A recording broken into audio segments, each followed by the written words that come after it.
Welcome to the Esports Research Report. I'm Brian McCauley from the Media Management and Transformation Center down here at the Jönköping International Business School in Jönköping twice, in the city of DreamHack in Sweden. Stephanie Orm from Emmanuel College can't be here right now because she's in America, and my guest today is in Australia. So time-wise, I have to present Michael Trotter, who is from the Queensland University of Technology and is completing his PhD in health, psychology, and performance in esports. So welcome, Michael, and tell us a little bit about yourself.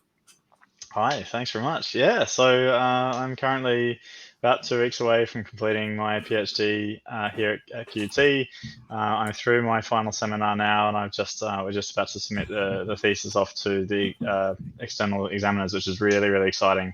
So is this the good part or the bad part? I don't know. I don't know where the good parts and the bad parts are in a PhD anymore. It all just blends together. It's nearly over. It's nearly over. That's right, and it's exciting. I had someone say to me once that getting a PhD is a bit like getting a driver's license. Once you've got it, you can take your career wherever you want. So, yeah, absolutely. Okay, so we'll start off with the first question. What is your definition of esports? So I just define esports probably slightly more broadly than some have in the past. So I consider esports to be competition of video gaming. So, and that can stretch everything from people who have just managed to get onto the ladder rankings in League of Legends, right through to the people who are sitting at the Dota TI and playing for those $1 million prize pools that are always being mentioned and referenced. And I think that it's important to distinguish that competitive element does stretch all the way from the very beginning and the very lowest level of competition right up to the top, because it means that we can get an understanding, particularly from a performance perspective.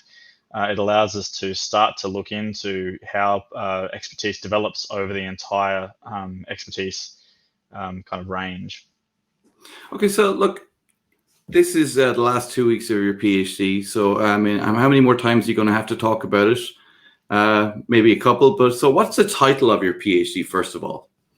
So the title of the PhD is The Health and Psychological Determinants of Success in Esports. So what we're looking at is we're trying to understand what role health and psychology, broadly speaking, play in terms of esports performance. But we also were taking a really exploratory approach to also set some kind of benchmarks. So we wanted to just, generally speaking, get a bit of a picture as to what the health and psychology of esports athletes looks like at various different levels of expertise. And this is like 3 main studies. It's a 3-paper approach to a thesis, right? Yeah, that's correct. Okay. So what was the first study that you did to kickstart this whole thing? Yeah, so the first one we did was we were looking at the health and physical activity levels of athletes. So we were looking at how frequently they were exercising, how much they smoked and drank alcohol, what they perceived their general health to be, and what their BMI was. So then we compared that against their in-game rank and against an international database of the general public's BMI across the whole globe. So what we wanted to understand do e-athletes look and act similarly or differently from the general public in terms of their weight and their exercise and their drinking and smoking behaviors. So this is rank. Which games, first of all, did you look at? So we looked at Dota 2, League of Legends, Overwatch, Rocket League, and Counter-Strike Go. Okay. Counter-Strike Go, CSGO, yeah. CSGO, yeah, sorry. And when you're talking about athletes, you mean anyone based on the rank just playing the game casually, or people who compete? Well, it depends on what I suppose it depends how you determine compete. So in order to be able to get a ranking in any of these games, you have to have completed, either ranked a character or an account up to a certain level, and then you have to compete in at least 10 kind of placement matches before you can get onto the online ranking. So that was kind of when we sat down and thought to ourselves, okay, so what is an e-athlete? How do you define an e-athlete? That's kind of where we came to. So basically for us, for myself, my supervisors, the discussion that we had was, an e-athlete is anyone who has completed those placement matches, and once you're competing in those online ladder systems, we consider that to be esports. Now, obviously, those online ladders are at the absolute kind of, I suppose, lowest end of the spectrum of competition when you compare them against the international competitions that we see that have huge prize pools and viewership. And many of these esports athletes who are competing in those lower ranks, especially the ones that are in like the bronze tiers, the very bottom of the ladders, they're not going to have any viewerships, and there's sure not any money involved. So this could include me, playing CS:GO. In matchmaking, I could be part of this study, and you say he's 40, he's overweight, he's not as healthy as he should be, and that's why he's crap. Yeah, well, maybe. Yeah, maybe. I mean, you still have masters divisions in traditional sport. Prior to coming into in academia, I did a lot of work on the snowfields, and there was masters divisions for some of the older skiers, and some of those guys would fit that description. So guys and girls would fit that description perfectly. So well, I did a poll in my online class yesterday. I was teaching SMART objectives: is a specific, measurable, achievable, realistic, and timely. And as a kind of joke, I put Brian could be a professional CS:GO player in 1 year, and half the class said yes, right? And I said, "Oh, thanks, guys, but no, that is not realistic at all." But I do appreciate the good karma you're giving me. So overall, this study, right? So what would you say is the key finding? What was the main outcome here? Well, we were kind of shocked actually a little bit, in the sense that when we, particularly in and around when we were looking at the players' BMI, what we saw is that esports athletes, in comparison with global population data, were up to 10% more likely to fall into a healthy weight range compared to the general population, which we were really surprised at. Now, obviously, that doesn't necessarily mean that they are healthy, so to say, but it did indicate to us that potentially they were healthier than what you might expect the stereotype of a gamer to be. So that was quite interesting. On the flip side of that, they were also significantly more likely to be classed as obese category 3. So at the absolute top end of so there's a kind of big range. And however, the percentages there were much smaller, so it was only a couple of percent more so than the general populace. So whereas within that healthy weight range, it was much more. And when we looked at some of the specific areas where a lot of our participants came from, so for example, in Australia, there was no difference between the e-athlete population and that obese category 3, but there was a much higher, much greater proportion of our participants fell into the healthy weight range. So I think that what that indicated to us initially was that, okay, so they're not quite as fat as what we expected them to be, according to the stereotype. And then further to that, the players or the athletes who were a higher rank and fell into that top 10% range of players were significantly more physically active than the bottom 70%.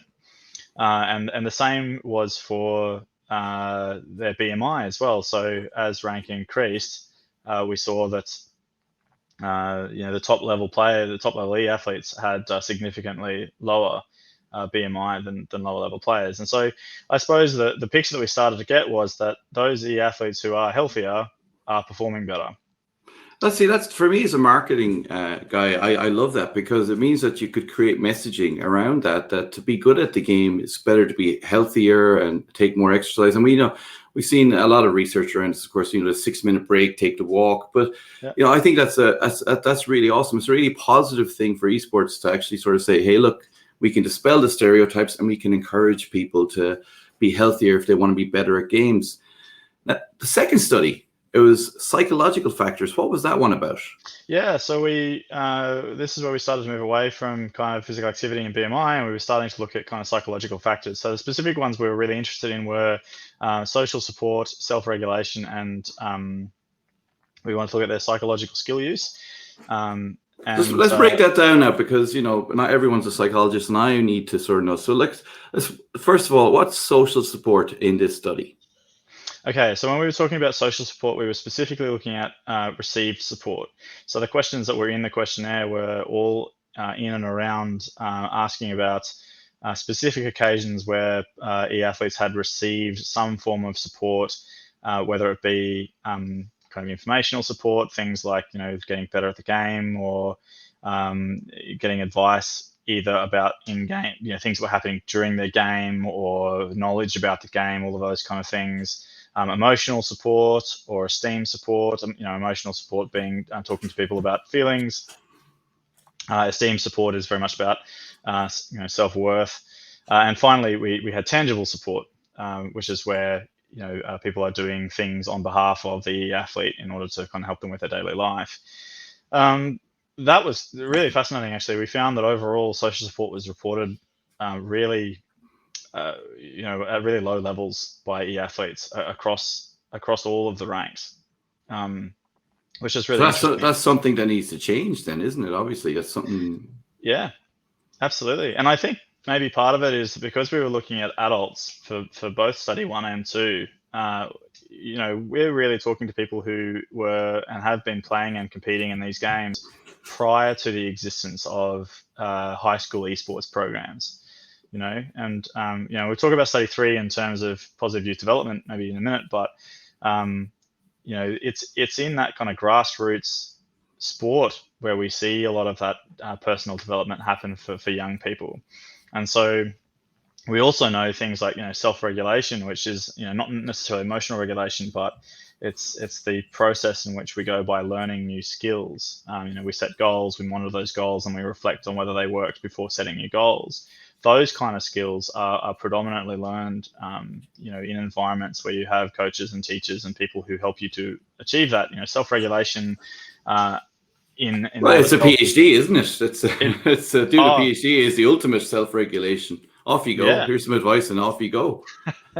That's something that I think I found easier as in late 30s, 40s learning CSGO. I could set those goals, but because I approached it with a diary as part of a research thing, I found the diary helped me.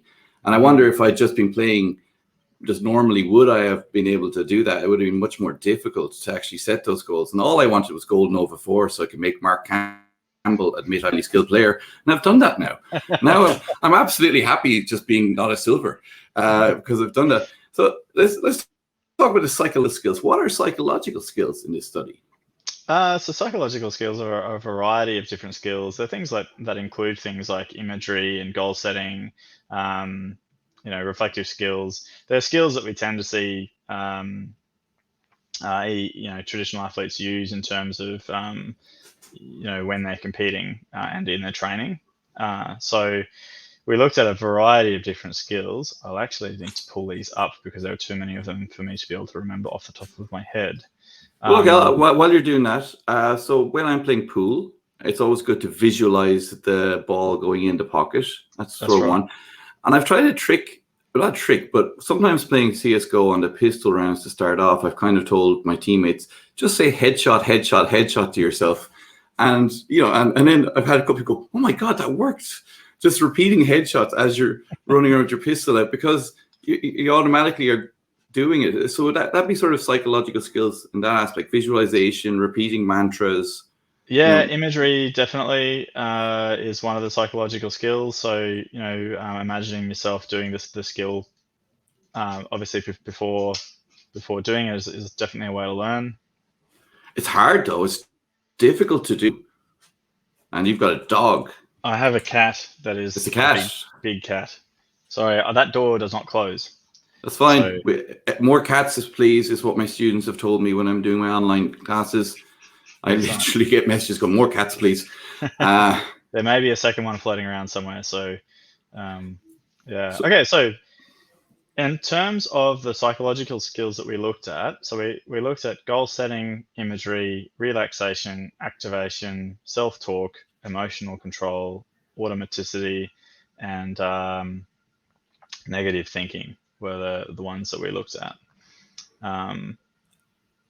Yeah, so kind of each one of those in and of itself, some of them are fairly self-explanatory. Obviously, goal setting is goal setting. Imagery is imagining, and being able to visualize the task that you're going to do beforehand. Relaxation is your ability to be able to calm your emotions. Self-talk is self-talk. So I don't know. Do you want me to go through all of them? Or? No, but I mean, like the emotional regulation one is I find very interesting because I think I don't get too worked up playing a game at my age, but it's when people tilt when they're playing a game, and it's like I wonder is like when you're a teenager and everything associated with being a teenager, does it make it much harder to self-regulate in a game? I mean, all school, social media, all that pressure. I mean, and then the hormones and the stage of life. I mean, did you find a big difference with sort of maybe the age range within your study on that sort of stuff, or what was the findings around that? Well, in terms of emotional control, interestingly, actually, one of the things that we did find is that when we compared our participants against traditional athletes, so studies that had used the same measure to evaluate traditional athletes, we found that e-athletes actually outscored traditional athletes on emotional control, which was surprising because e-athletes tended to score significantly lower on almost all of the other psychological skills, but with emotional control they scored significantly higher, which we were really surprised about, and considering that esports has had a bit of a reputation for online toxicity, that's something we were surprised about, because like you were saying, younger people, you have to learn to control your emotions, and that's part of, I suppose, what we learn in traditional sports. So with a lack of coaches and those kind of developmental environments, it was surprising to us that emotional control was reported. But if you play sport, right, you're playing rugby or soccer. Yeah. Normally, right, and I'll take rugby because football / soccer you can kind of play on the street a bit more. But rugby terms, you're playing a game every week, you're maybe training 2 nights a week, so you're looking at 5 hours of actual being engaged in it. Whereas in esport, you could do that 5 hours on a Saturday easily, 10 hours on a Sunday, and a couple hours every night. So maybe the idea that you spend more time in the environment allows you to develop those skills. Am I barking up the wrong tree here, or is that a decent theory? Maybe. I think a lot of it has probably also to do with the influence of the coach and those who are kind of teaching you.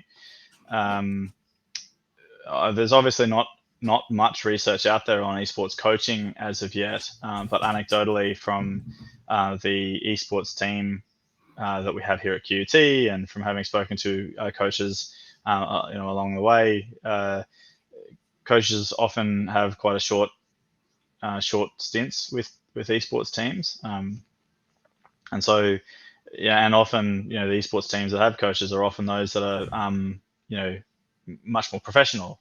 We don't necessarily see that happening quite as much at a grassroots level yet. So and I think that's kind of an area, a really interesting area for future researchers to get a better understanding of what these kind of developmental practices look like. I mean, I have a lot of coaches here I work with or talk to, because it's Sweden, and the coaching scene is quite, I'd say, a little bit more advanced than Australia or Ireland. It seems to be, those roots mean that you got a lot of people coming through coaching, and so maybe it's all a little bit based on the culture and the culture of coaching. That different countries are at different levels now.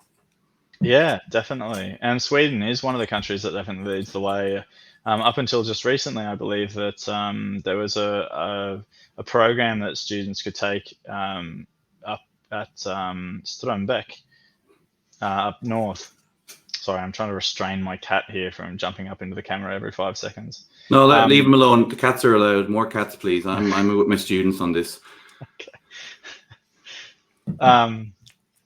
Yeah, so they had a program that you could take for an entire year to learn CS:GO and to attempt to become a professionally Counter-Strike professional athlete, which is super interesting. And that's something that had been established years and years and years before anything even remotely close to that had popped up here. So I think the fact that Sweden has kind of had accepted esports in that kind of capacity. Well, you know, we've Well, got our to some podcast. I'm degree, engaged with that. You know, esports is yeah, sport. The whole we lost the Dota International. We got to see us go yeah, major. of course. But I think in terms of there's probably two different things going on there. I think on one hand, is esports a sport from a legal perspective, and there's does esports have a more supportive community because it is generally more accepted by the populace? Are probably two slightly different things. Yeah, well, we won't get into that because that's That's a whole 17 other topic. PhDs, 100 research papers, and Yeah, 1,000 podcasts. So this study too, I mean, well, how would you describe the main outcomes of this? What's the key takeaway? Well, similarly to study one, what we found was e-athletes who had higher levels of social support were better self-regulators and used or more effectively used their psychological skills, outperformed their lower ranked companions. And I thought that in and of itself is quite interesting, and it's important because in the process of developing these kind of grassroots coaching programs in the future, it's going to be something that should be really considered. You know, specifically teaching our young athletes, you know, how to set, you know, effectively set goals, and how to reflect on those goals and how to generate that kind of self-regulatory cycle where you are constantly learning from your errors and mistakes. I think your diary study example from before, I think, is a really good example of the kind of behaviours that we should be encouraging in grassroots esports. I think a common diary entry I have is, I shouldn't have played that game. It was 11 o'clock at night. I'm 40. I worked all day. You know, after in 2 rounds, I suddenly went, whoom. And I was like, I don't want to be playing this. I can't hit a barn door, you know, sort of thing. I mean, that's awesome. So look, this all leads into the third study. I can see the progress here for the third study of your PhD, which is an observational study of the impact of youth participation in a high school esports tournament. What's that about? What did you do, first of all? What was the study? How did you do it? Yeah, cool. So we got in touch with a local high school esports competition that was being run here in Queensland, so across the entire state, that had a number of participating schools, and within those schools they had organised teams that were training as an extracurricular program as part of their school week. And they would take part in competitions weekly. That ultimately led to an in-person competition that was run out of QT down here in Brisbane. And so we measured them on their self-regulatory skills, on their growth mindset, on their physical activity at the beginning of the year's esports competitions, and then again at a 6-month point. Which is about 2/3 of the way through the entire competition, to assess to see whether or not any of this kind of development had occurred. And we also looked at positive youth development. And so that was really interesting. We kind of touched base occasionally with the teams, but it was very much observational. So we didn't. There was no interventions run or anything like that. We were simply watching to see what the outcome would be. So, and that was really great, and it was really interesting. What we found is that we found no significant differences, which, you know, on one hand, as a scientist, is probably usually the last thing that you want to hear when you run your data, because you think, oh no, I've got no result is a result. That's what right. people forget. It's like we're testing stuff, and if that's the result, it's the result. Students do their thesis and go, oh, you know, we didn't find what we thought. And that's brilliant. You found something. You proved something.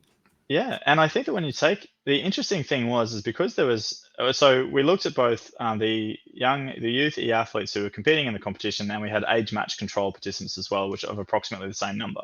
So we were comparing these e-athletes against the other kids from their school, basically to see, you know, whether there was any differences at all between the development of these students throughout the program. And we didn't find any results. And at first I thought, oh, okay, well, I suppose that's not great, because it shows that maybe the esports competition isn't doing anything. But I think when you take the results of the third study kind of in, you know, you compare it against studies 1 and 2, where there were significant differences between the general population and the athletes that were part of these other studies, I suppose what you begin to see is that maybe these esports programs that are in schools are actually enabling these youth to develop alongside their peers who are involved in traditional sport.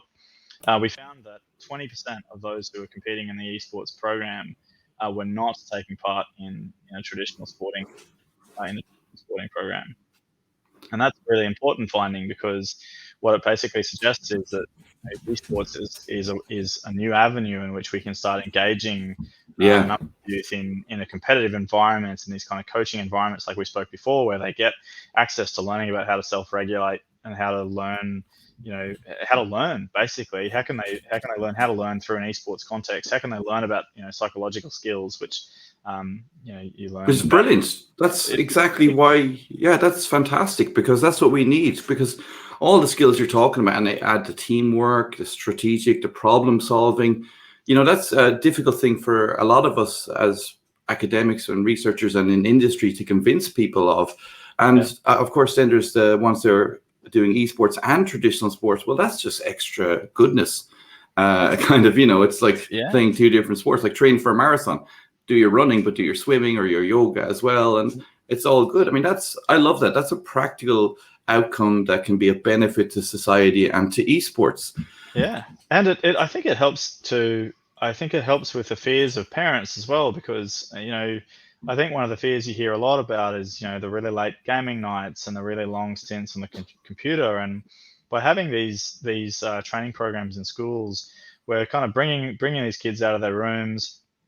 They're learning that they need to go to bed within a reasonable hour so that they can, function properly in their training. Like they're learning all of these other kind of health behaviors. Many of these schools, anecdotally speaking, when we were talking to the teachers, were saying that they were including physical activity as part of the training programs, because they recognize that health is such an important factor, not just for their performance, but for their development overall, because of the fact that esports is so sedentary in nature. So I think that that's fantastic, and I think that it really shows that youth development for these esports athletes who aren't involved in sport, this is a new place where it can occur. Of course. So this is there are the 3 studies, and you've done your introduction and you've done the conclusion and linked all these as part of your final process. And by the time anyone sees or hears this, you will be Dr. Michael Trotter, because we're recording before we release. So no, I'm gonna say it's for certain now. You'll be Dr. Michael Trotter when you're looking at this again. So I'll be the first person to say it technically, because it'll be true. Awesome. When this comes out. You can coin the term. Yeah, I did. But enjoy it for a while. Then it's only really useful for renting apartments. That's what I always found. Is like that's the key advantage. You put doctor on your application, and the landlord says it's a doctor. They'll behave, and then it's me. What a shock they get. No, but like that's the most tangible advantage, apart from careers and stuff. I mean, nobody ever calls you doctor, so which is fine. I mean, I just say call me Brian to students and everyone. It's Mr. Brian I don't like, because that's weird. Okay, so now we're going to talk about the Esports Diploma that you're developing, which sounds very interesting. And so you're doing the first of a kind in Australia. So what is this? Yeah, so the QUT College. So QUT has a program that offers qualifications that sit below a bachelor level, and it's for school students who might be seeking to potentially have an alternate entry into other areas. So the esports program, or the esports diploma, is going to feed into business, IT, and creative industries. So for students who might want to pursue their careers in those different directions. And so we've taken units from various different bachelor's degrees from that first year and are teaching those units alongside esports specific units.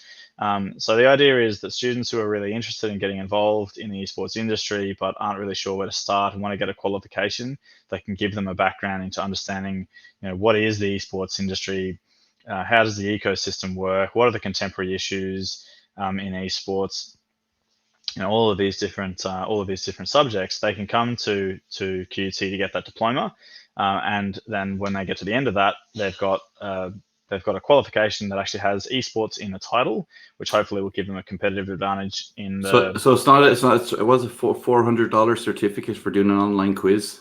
No, It's better. No, it's a proper course, and it's going to be taught by people who have actually worked in the esports industry, which is I love great. that. So yeah. So it means Well, you Sorry. need that for the contemporary issues aspect. I mean, it's so fast moving. I mean, I'm going to have to develop some sort of esports course base here in Jönköping, and I'm just going, oh my God, by the time I finish developing the course, I'll have to update it before I implement it because it's so fast. There's so many different things changing and happening. It's so dynamic. That's so right. my advice is develop it and put other people in charge of keeping up to date, or you'll never be on it. Be like a hamster in a wheel. It's just, I think it's fantastic. I mean, so is it going to be delivered online or in person? Because in person. it's going to be in person. So we're in the process at the moment of so applications are open, so students in Australia can actually apply for that now as they're getting ready to finish their schooling. But it's going to be in person. We're developing a new state-of-the-art facility for it as well. So there's going to be a special teaching space that has broadcasting capacities and streaming capacities, and it's going to have machine spaces, all fitted out properly to. I mean, look, of course, this is when you're talking about teaching esports, you're not teaching esports necessarily. You're teaching digital skills, content creation skills, to be in on the leading edge stuff, because it drives so much innovation in modern society and everything. So I love the idea that esports is not just esports. It's everything. It's marketing. It's information. It's technology. Yeah. How long does this course actually take for someone leaving school to sign up, and how long do they take part in this for? So it's 8 months full time, and it's 16 months part time. So it can be done within a year, or if you're doing it part time, you can knock it over in 2 years. And the course starts both in February and in July, so you can either come in at the beginning of the year or halfway through the year. Yeah, that's brilliant. I love that. I mean, that's the sort of thing we need to see more of, because those aspects I'm talking about, they work really well alongside a host of degrees, because those sort of skills. Oh, there's your baby. Yes. The cats and the babies. We're getting a full Monty here. Welcome to the pandemic Zoom era. Yeah, Zoom. So look, this is part of the QUT, Queensland University Technology Esports program, right? So what's that program? It's part of this big, awesome thing that will make lots of people jealous. So what can you tell us about that? Yeah, right. Okay. So, actually, I suppose the critical thing is that the QUT college actually sits independently from QUT Sport. So we actually have a number of different departments at QUT that have esports programs now. So the QUT esports program, which differs a little bit from the diploma in esports, which is run by the QUT college, is actually run by QUT Sport. So it's the first program in Australia to have been officially adopted into the sports portfolio. Awesome. Which is great, right? So the diploma really offers an education for people who want to get into all of those supporting roles. So like you were saying, broadcasting, IT, whatever. The esports program within the sporting department is for all of those who are really interested in becoming professional esports players. So it's got a space on campus with high-end computers, with coaching. It has a coaching space associated with that, with the ability to be able to capture real-time footage and analyze real-time footage as it's happening. And we have coaching programs for grassroots, kind of community coaching sessions, right up through to our professional QT Tigers team, which has a number of players on scholarships that get sports psychology assistance from professional sports psychologists, nutritionists, PTs. They're treated just like elite athletes, so they're part of the elite athlete program. So they get they get all of their, they get the opportunity to get into courses early, to defer exams. Yeah, we're doing something like that. I think you're just a little bit ahead of us. So, after this podcast, I've got to go deal with stuff along those lines, esports rooms and stuff like that. I mean, it's amazing. It's what we need to do. And I need to send this podcast immediately to a lot of key decision makers. Say, hey, you better hurry up, because QUT are way ahead of us.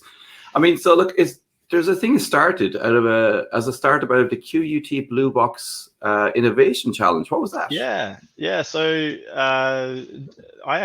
the program, I founded the program alongside Dylan Poulus, who's another researcher in esports. He works in kind of stress and coping, but he and I actually did an undergrad of psychology together here at QT, and during that process we were super interested in exploring, why was it that we were so engaged in playing video games but found it so hard to study for an exam. And Yep.